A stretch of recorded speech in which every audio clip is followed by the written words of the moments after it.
All right. Paul William is up. Hey, guys, I keep missing the live event for one reason or another. Set an alarm clock, Paul. A calendar event. And for some reason, the Humpday videos between episode 211 and 219 are not on YouTube.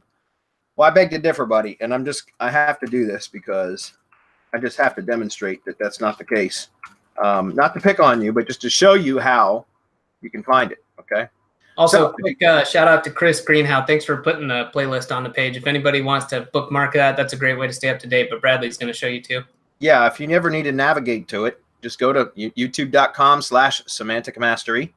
Right there, that little whatever, that magnifying glass icon, guys. You guys all aware that means search. That's the channel search feature. So if you click into there and then just type in episode, what did he say? 211 to 219. So I'm just going to say episode 211, and I'm going to hit enter. And it comes right up. It's the very first one.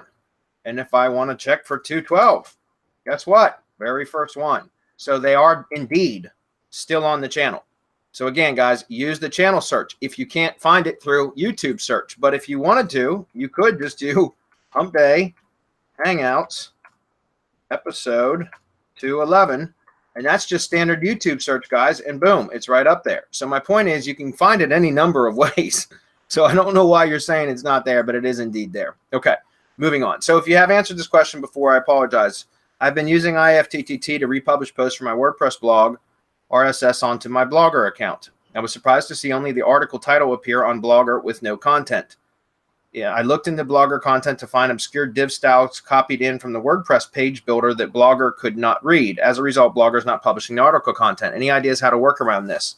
Thanks in advance. Yeah, if you're using a special page builder type of WordPress theme or plugin, it may not be coded to where it will syndicate via RSS correctly. And again, it could just be that Blogger's block doesn't like the div tags that it's inserting and things like that. And I don't know how to help you on that one, because I know that I've had some funky syndication issues when I've used like Thrive Themes page builders and stuff for the blog posts. So I typically would switch back to using the native WordPress post function or feature, if that makes sense, specifically for that reason.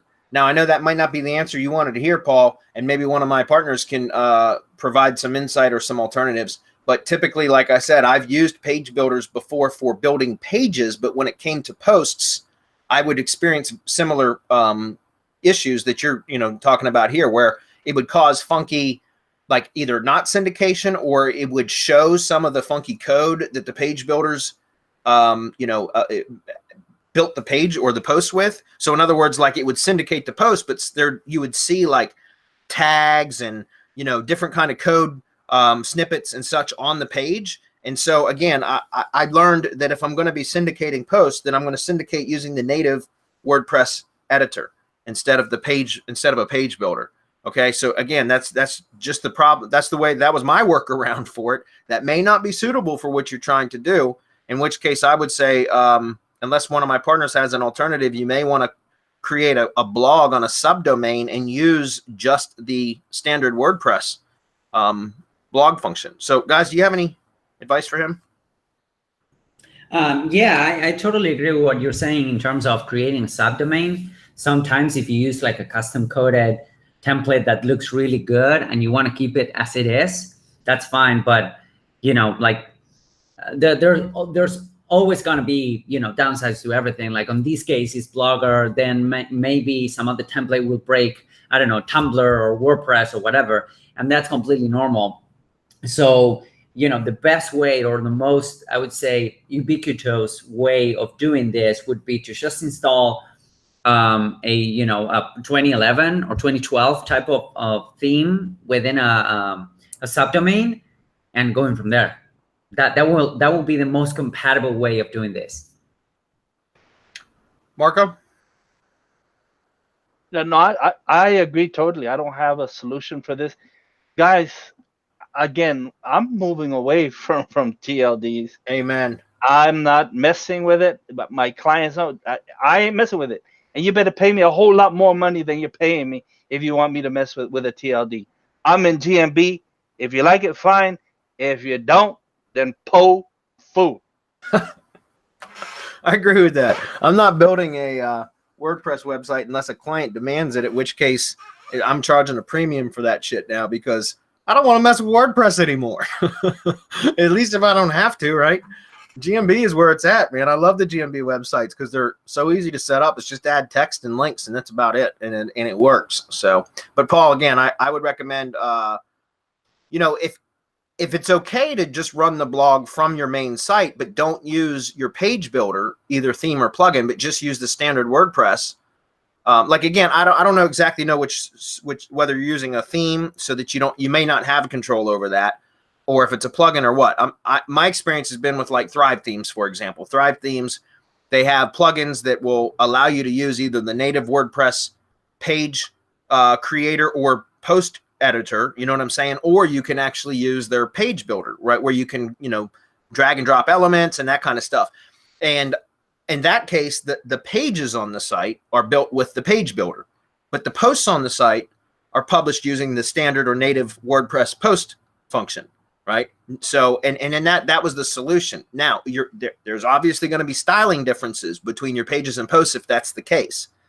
If you're okay with that, just do that. If you're not okay with that, or if it's for a client and they don't want their posts to not be styled like the rest of their website, then I would recommend that you create a blog on either a subdomain or on a subdirectory of your main domain that you would do like what Hernan mentioned, which would be just to install WordPress specifically just for the blog and then blog on that. That way the blog would be like an external site. It'd still be connected to the domain. And because you could still put a blog link in your navigation bar to take people to the blog, but it wouldn't be the exact same site. So if there's some styling differences, if that makes sense, it would be a little bit more palatable for most clients, if that makes sense. Okay. So I wish I had a better answer for you for that, but you're right. Sometimes those page builders don't jive well or don't play nice with some of the syndication sites. And Paul, just a little bit more on the POFU way and the semantic mastery way, which is I know this is your blog and it doesn't solve your specific problem, but you could. And what I do is when I say I don't build a WordPress, is I haven't hired anyone to build a WordPress site in I can't remember how long. Semantic mastery way is don't spend time doing that. You go and hire someone to do it for you.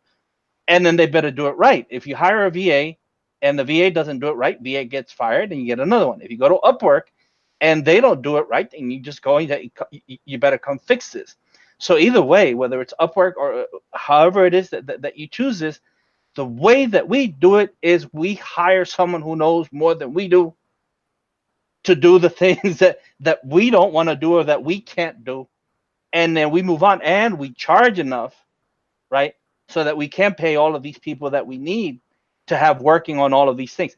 That's POFU. That's the semantic mastery way. That's what everything that we do, what we build everything on is thinking about that. How can we get away from all of these things that we simply don't have time to do or don't want to do? So that's my advice to you, Paul. It's get someone who knows what they're doing to do this for you and fix it. Yeah, because Paul, you're better off. I mean, I'm just gonna. I don't know whether this is for a client or what, but you're better off working on like developing content and things like that are gonna than trying to learn how to figure out like how to fix this. And guys, it's okay if you don't have the money to do that to hire somebody. Then it's everything either requires time or money or a combination of both, right? So if you don't have money, you have to devote the time to learn how to do it, right? If you don't have the time, then you have to pay money to have somebody do it for you. I'm in that boat now, right? I don't have a lot of time. So we do hire a lot of stuff out. But you got to do one or the other. And honestly, your time is probably better spent building your business, strategizing and that kind of stuff, finding new markets to target or whatever.